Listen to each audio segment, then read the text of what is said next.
Want to go far in business and in life? You can't do it alone. The secret is expanding your network of personal relationships, building friendships, connecting on an intimate level, away from the office, over a coffee or cocktail. Welcome to All In with the real Nate Payo. The show that asks what happens when you go all in and leverage the power of your network of personal relationships.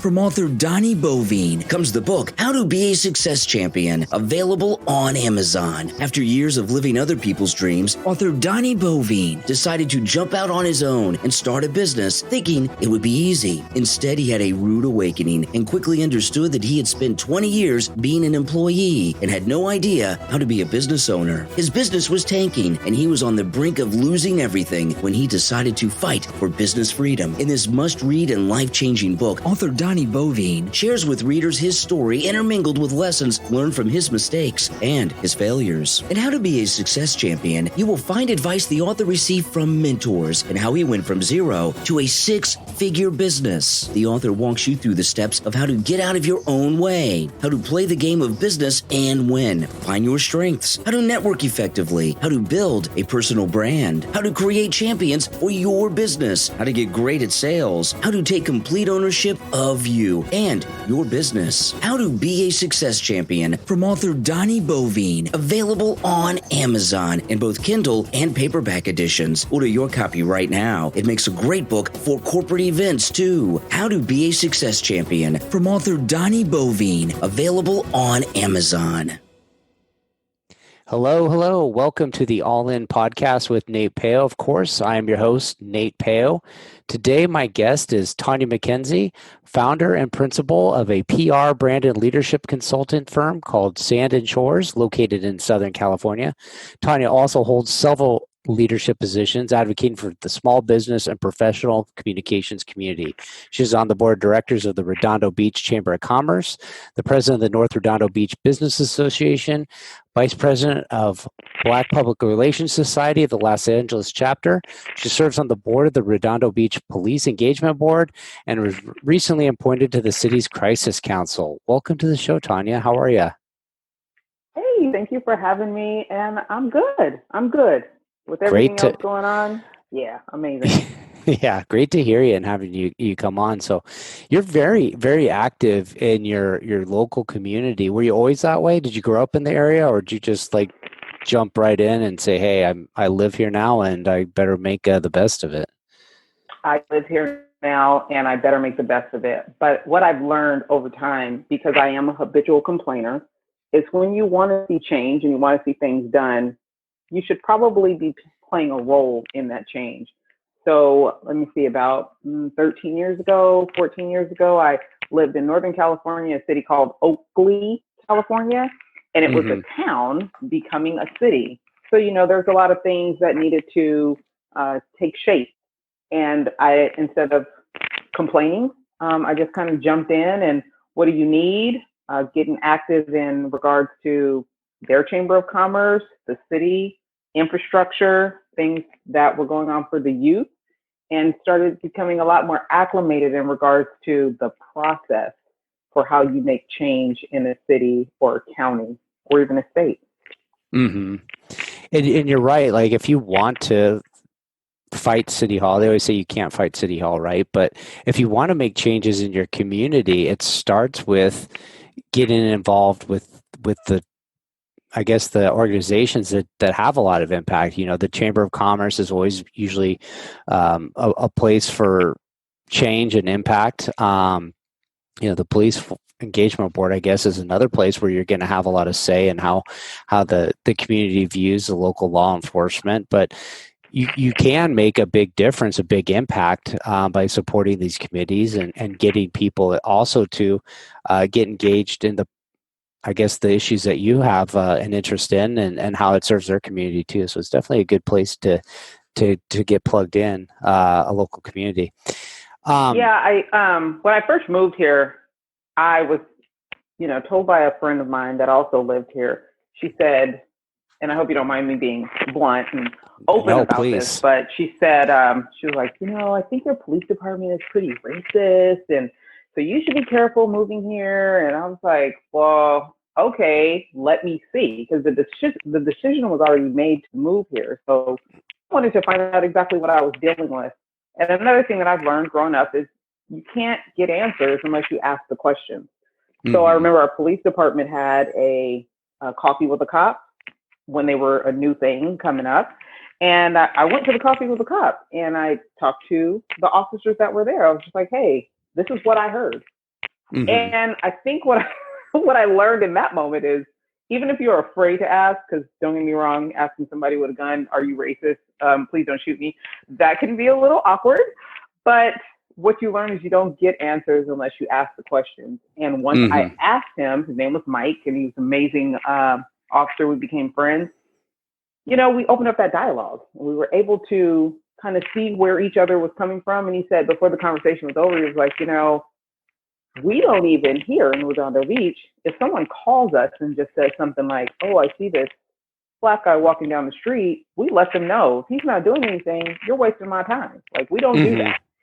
So we had a good little banter over coffee, of course.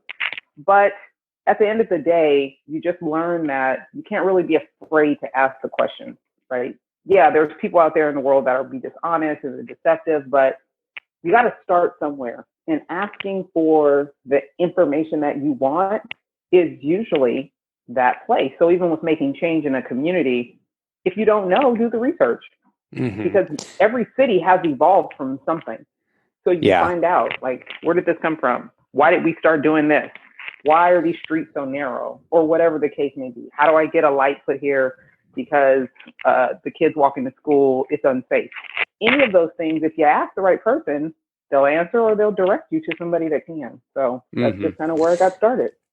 Well, I think you bring up a point of, like, if you want to make change in anything, like, you have to ask questions and you have to be willing to, I guess, insert yourself in there. So no matter what, like, if I'm in a group of 4 people and we add a 5th person, the dynamic is going to change, right? There's going to be a absolutely. It goes from 4 people with 4 personalities to 5 people. So there's going to be a different mix of personalities and ways of looking at things. So if you said, hey, I don't like what these 4 people are doing, and they're not going to, I can't go and change it the way I want to change it, so I'm not going to participate, then it's still those same 4 viewpoints. But if you insert the 5th, you might not get 100% of what you want, but you're going to start influencing the way that the group behaves. So if you're on the boards, you're going to start influencing. If you start asking those questions, so, like, you're right. Like, if you don't ask the questions like, hey, how do you feel about this? Then the assumption, I guess, maybe is made in your head, like, hey, that's what somebody told me. That must be what they think it is. And you don't know that if they really feel that way or they don't feel that way, they're not able to answer those questions. So it's just an assumption.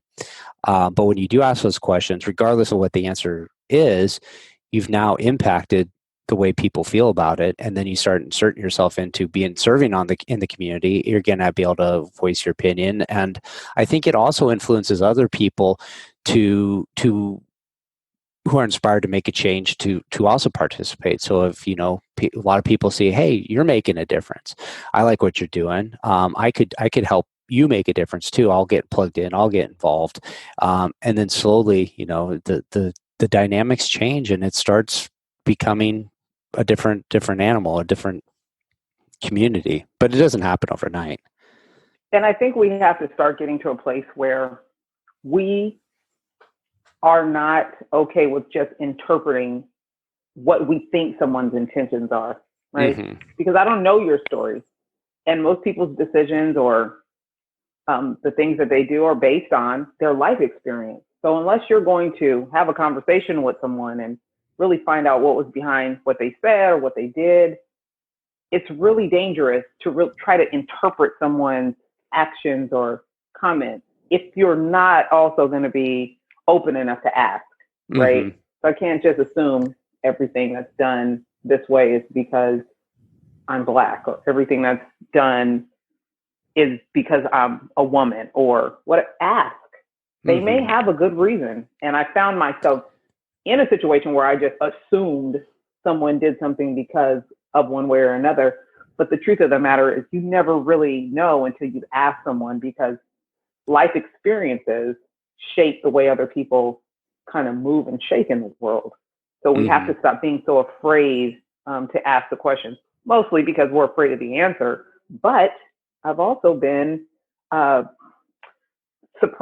pleasantly surprised about some of the answers, right? And that also gives you an opportunity to voice clarity, put clarity or understanding around who you are and how you're an individual and how you stand out. So even if they did do something based on what you look like, they think you think, being able to put content to that in context really makes a difference in how you kind of move and shake in a community, in a city, in a company, even. Mm-hmm. Yeah, I'm like, so my podcast is very geared around encouraging people to network and build personal relationships, especially with people that are, not always like-minded. They're not always in the same industry. They have different points of view. But that's like what I've discovered is like when you start associating yourself with people that have different backgrounds and different ways that they grew up or the different experiences they had, you start seeing a different viewpoint. And the more ideas I think you're exposed to, the more creativity you have and the bigger impact you're able to have on the world as a whole when you get exposed to more people, more ideas, more playing fields. And it's for me, it's not something I set off to like say, hey, I want to get exposed to a whole bunch of different people with different backgrounds. It was just like, hey, I want to meet up more people. And just by default, you meet more people, you get exposed to broader ideas, broader backgrounds, and your views on the world, I think, change as you see what other people have gone through or what they've, their problems that they face, and you say, oh, these are solutions that I could help out on because I have experience in them too, but I wouldn't have known that if I didn't, get out there and just be very open-minded with where the journey takes us and the people we meet and the stories that they tell us. So interesting take for you to see that. My first question for you would be this idea around luck. And what does luck mean to you? Are people lucky? I don't think people are lucky. I think people are positioned to receive certain accolades, certain benefits, certain opportunities that happenstance upon them. So, if someone wins the lottery, clearly it's because they took the chance and took the risk and bought the ticket. You can't win the lottery if you don't take the chance. Yep. So at the end of the day, it comes down to people are willing to gamble and risk for the greater reward. That goes a long way in business. It goes a long way in relationships. I mean, how many people do we know that were afraid to fall in love and then they wind up taking the chance and then they've been married 20, 30 years and they have this great life. But then those that have held back are sitting around like cat ladies. I mean, it happens. So on any given day, when we've decided that we are going to take a chance, we're going to make a gamble, we're going to position ourselves to be in a situation where we can benefit from something else happening, that's not luck. That's you are being rewarded for taking the chance. Sometimes the reward is much greater. Of course, if you spend $1 and you get a $20 million jackpot, yeah, your reward is much greater. But at the same time, they still took a chance. And the thing that keeps us from taking chances is fear. So when we reverse engineer that, you're saying, am I going to let fear of not winning the lottery, fear of this relationship turning out bad, fear of this business not taking off, keep us from taking the chance? So luck, not so much. Even if it's someone that, let's say, is walking down the street and you find a bag of something and you bend over and pick it up. But think about how many other people passed by it because they were afraid to look down and see what that was, or didn't have the time, or didn't want to, or didn't care, right? Mm-hmm. So it comes down to, for me, and the way that I look at things is, someone was brave enough to take a chance on something and they reap the rewards for it. So I don't really believe in luck. It doesn't mean I won't get jealous if she spends $1 and gets a couple $1,000,000, but they took the chance because I'm not even out there, buying lottery tickets. So how am I going to get mad or feel like they're lucky? No, she took the chance. So she deserves the reward. Mm-hmm. But you bring up an interesting point. Like you have to take some action to receive an outcome. So, there's not, I guess, a lot of risk in buying a $1 lottery ticket for a big reward. So your fear is probably not that high. Nobody probably sits around and debates for 20 years, back and forth if they're good enough to go spend $1 on a lottery ticket only to go do it and see what happens. It's like, it's $1, whatever. But the things I think a lot of us fear, there's still not a lot of, like, we fear them because there's risk, but the rewards are there too. The fear is like in our head, the stories we tell ourselves. But that risk is, I think, a lot more, when we get a reward from it, we're a lot more vested in that outcome. Like if I put $1 down, win the lottery, like sure, I'm going to be super, super happy, but I'm not going to really feel the effort and the fulfillment that went in to get that money. So it could be easy come, easy go, or it could, open up doors and possibilities for other things. But I think when we really put in a lot of effort and we calculate our risk and say, hey, this is something I really want to do, I'm going to get outside my comfort zone, I'm going to proceed forward with doing it, I'm going to put myself in positions for more successful outcomes to have happen. People say, hey, they got lucky, they made it, their business took off, but they did take a lot of action, and it wasn't luck that got them there, but it's a lot of calculation of risk versus reward and overcoming fears and obstacles. And that can be relative. We're even talking about people, I lend a lot of my time and energy to looking at how relationships work. So even people that are introverts, I deal with a lot of introverts that are trying to find their extrovert so they can do more networking and marketing, right? Like, I'm not really into that. I'm like, well, you do have to have some kind of relationships to build your business and, build your presence, grow your brand. For some people, just taking that step to be vulnerable and talk about their business is a risk because they're afraid of rejection, right? So we're not even looking at a fiscal risk. We're just looking at interpersonal and self-esteem. Those are risks to a lot of people because being rejected or somebody telling them that their idea is dumb or their product is stupid or just not responding to it at all can leave them in a more vulnerable situation and more recluse. But they've also had opportunities to see that thrive. Like I did take the risk to open myself up and go to this event. And I met this person that introduced me to someone else. And now my business is thriving off this collaboration that we did. So it can be fiscal. It can be relationship based. And I think in some ways, the personal aspect of it for some that are not more extroverted or comfortable with marketing and things of that nature, that can be even bigger than the fiscal part because they'll pay, right? I'll pay tons of money to market or have somebody market my business for me, but I don't want to talk to nobody. That's weird. Like, what? What? So, it's relative.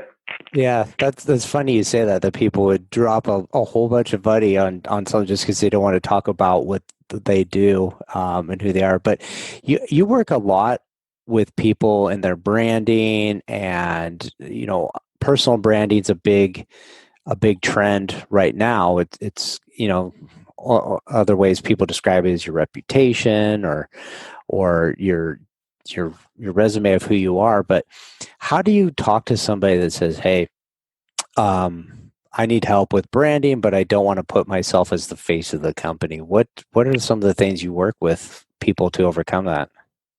That's a non-starter.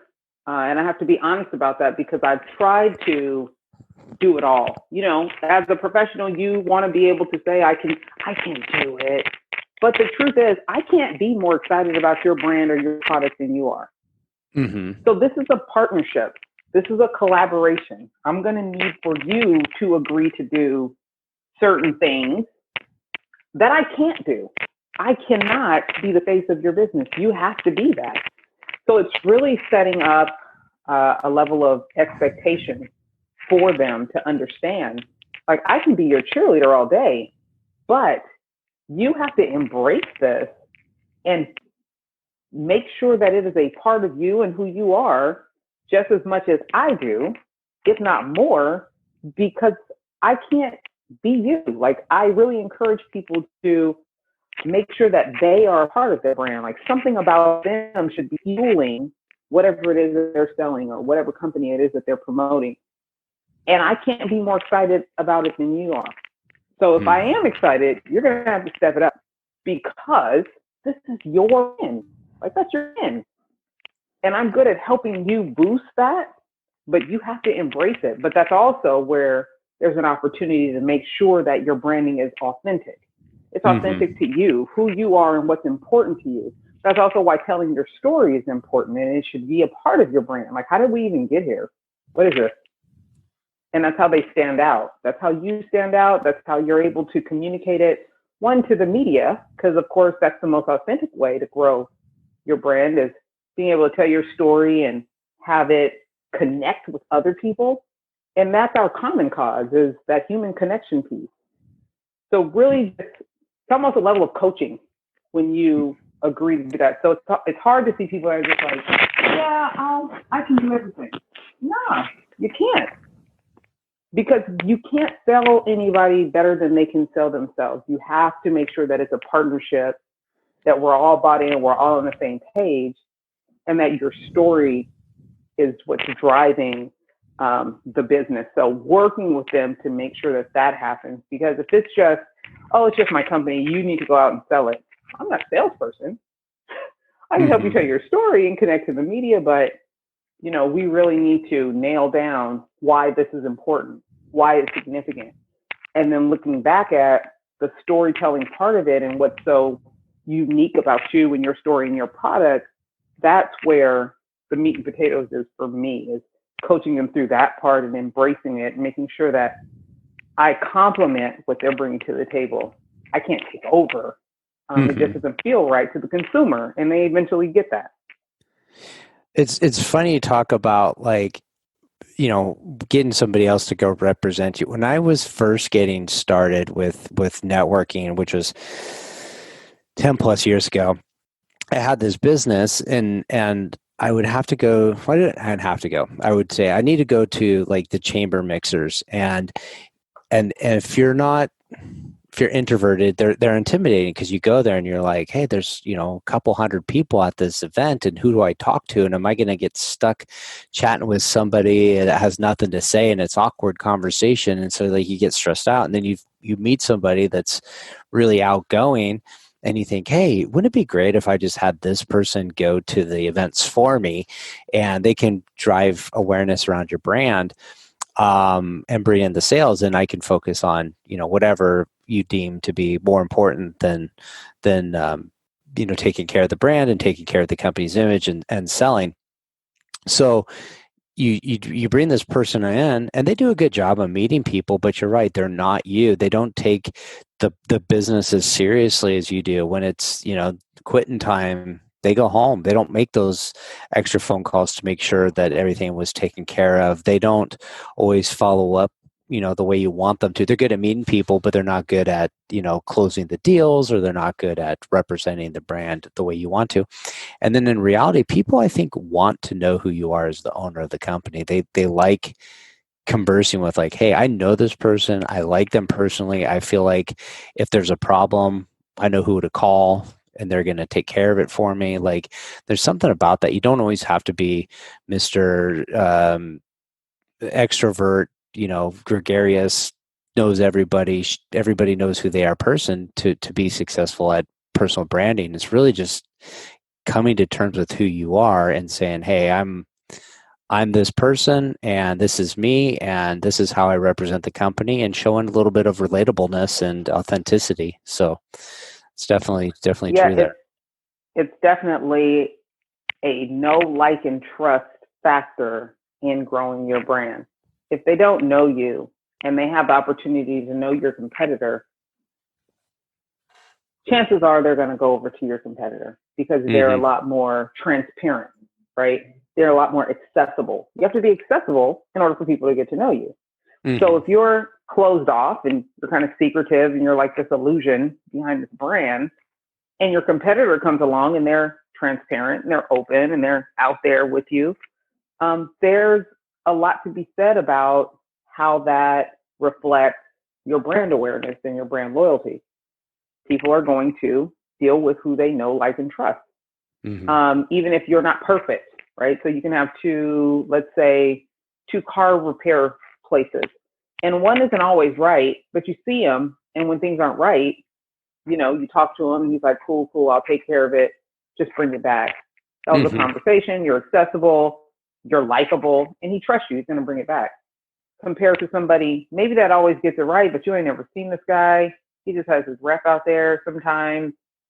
There's an element of human connectivity that lends to being able to grow your brand and be able to grow your business and just your network. And how often do you go and you support a local business because you like the person that owns it, or you go, hey, they didn't even got the best tacos in town, but they're around the corner. They're great people. Our kids play in the same sports leagues. Like, hey, I want to support people that are good in the community, and you go, So you do that, and maybe the best taco shop in town is corporately owned, but it just feels like they're not engaged, and people do that all the time. I do have a question for you. When you tell people it's a non-starter, have you ever heard anybody say, what are the responses to that? I don't have time. Oh, okay. Well, if you don't have time for your business, how do you expect other people to have time for it? So there has been opportunity. And that goes along with setting up expectations, right? And there are companies out there that'll be happy to take your money and just take the lead.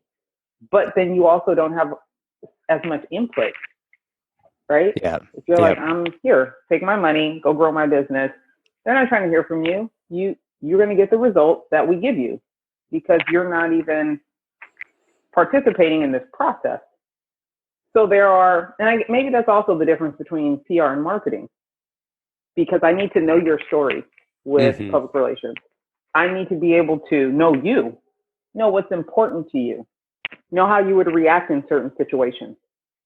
I can't pitch you to just anybody. I have to know who you are and what drives you and what fuels you and what, brings you joy, to be able to also write that and pitch that, have that conversation about you to someone else. How difficult is it to talk about somebody you don't get to talk to often? It's difficult. So you're making my job harder already. That's more marketing. That's more, you're paying me to go get you some views or some clicks or some placement. That's different. So getting them to understand that piece too. So that kind of leads me to my next question, which is like, hey, when somebody says like, I don't have time for it, to me, that doesn't sound like they're, 100% committed to their business in all aspects of it. So my question for you is what does it mean to you when somebody's all in on their business or their ideas or their whatever their outcome that they're chasing? All in is every detail mattering about your business, about your community, about the work that you do. And in order for that to take place, there needs to be a high level of communication. And publicists, that's really what our job is. We are communication professionals. There is no endpoint. Like, where does your story end? It doesn't. It's still going on. So there's always more details. There's always more action to be taken. There's always more story to be told. There's always pieces of it that might have been left out. Let's see what we can do with that. All in, it's really understanding the platform that you have and how it affects the greater good and the larger community, and how we can connect that. Because at the end of the day, that is what's going to grow your brand. That's what's going to grow your business, your profitability, but that's also how you grow a community, right? Small businesses, small, medium-sized businesses are what we are made of in this United States of America. So anytime that you're lending to that, you're helping to grow community and grow our nation. Your story is important. So my job is always to find more.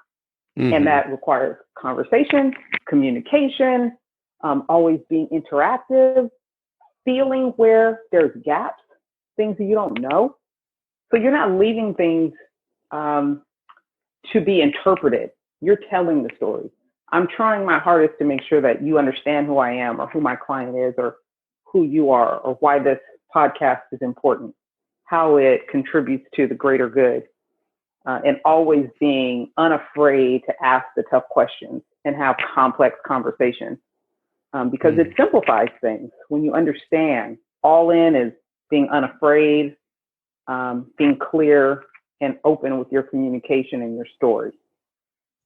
I love how you relate it to the story of sharing every bit of detail, because a lot of times people they don't think their stories that interesting, because I guess maybe they've lived it, or they're a part of it every single day. So it just is like, this life that they've lived. They don't see like the highs and the lows in this storytelling fashion. And we look at other people and they go, wow, they have an amazing story.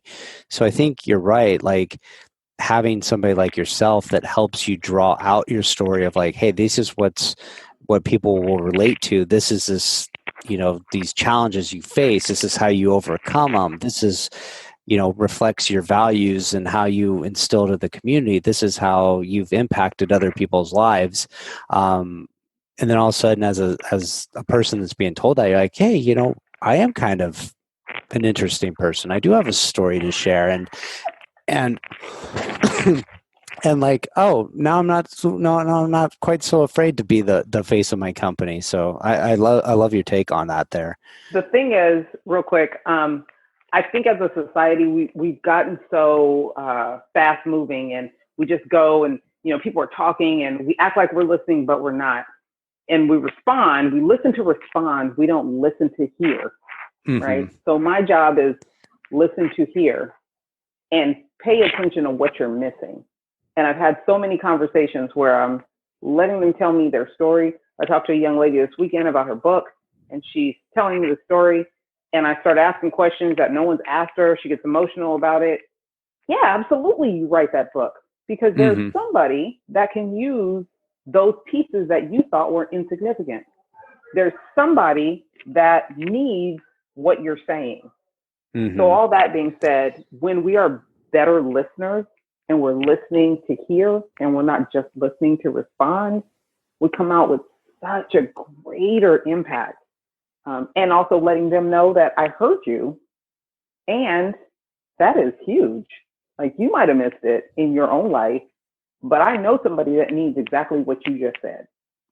You're so right on that. And like even sometimes it's like how we relate to people. So we say, oh, I don't really have a message that's all different than somebody else's. But, if I'm telling a story and you're telling the same story, the way people relate to me with similar shared experiences, like my story might not resonate to somebody that lives in your town in Redondo Beach, by the beach. I'm out in the Inland Empire part of California. So there's a different way of living between a beach community and an inland community. You say, okay, well, I relate to your story because you're local, and it means a lot to me, and I know who you are. So it's definitely important to share your story, even if you're not sure it should be shared, because like you're right, you never know who's listening, and you never know who's going to have a shared set of circumstances that like goes, hey, if that person went through it and they can overcome it, like I'm very similar, I could do the same, and you're going to make a difference in somebody's life. So you might as well just share that story and just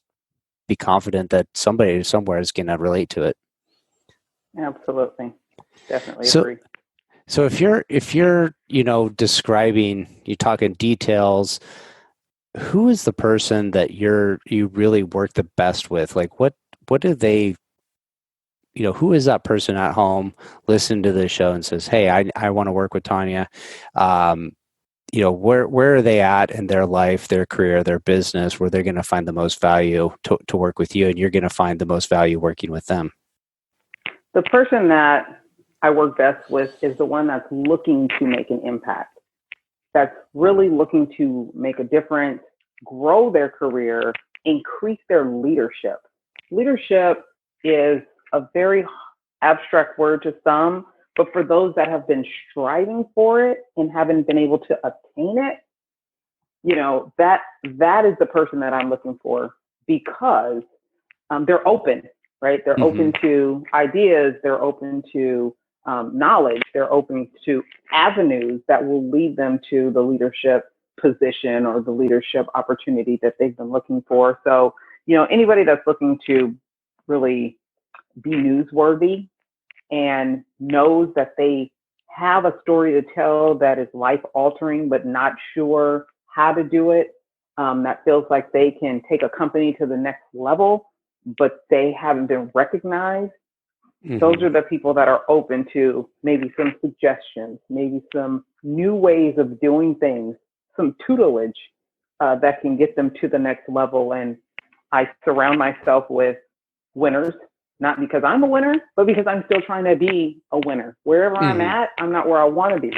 And I definitely love bringing people into the fold that are still looking for that, because there's so much knowledge to be shared with others. And those are the people that I really want to work with, not those that feel like, oh, I got it, I just haven't got my opportunity yet. No, you have to work for it. Sometimes you have to ask for it, how to make the ask, how to seek those leadership positions. So anybody in their career that has been trying to get to a particular leadership position in their job, in their community, that's exactly who I'm looking for. Well, you're definitely very specific on who you're looking for. So it definitely pays, I think, to be very specific and attract the people into your business that you work the best with, because it works, both ways. When you get the right clients, you're more successful, and they're also getting better results because they work better with you too. So where can somebody find you if they're interested in getting connected and learning more about what you do? So the easiest way to find me is through my Sand and Shores platform, which is my company, and all social media. It's Sand and Shores, just like you hear it. SandandShores.com is the website.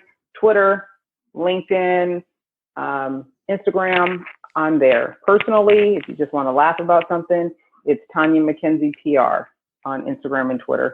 It's like kind of funny to myself. So sometimes, if you just need a joke in the middle of your workday, slide through any of my pages. I'm always sharing stuff about the kids, and because I have 4, I don't know if I got a chance to tell you that. That's a whole different personality management situation.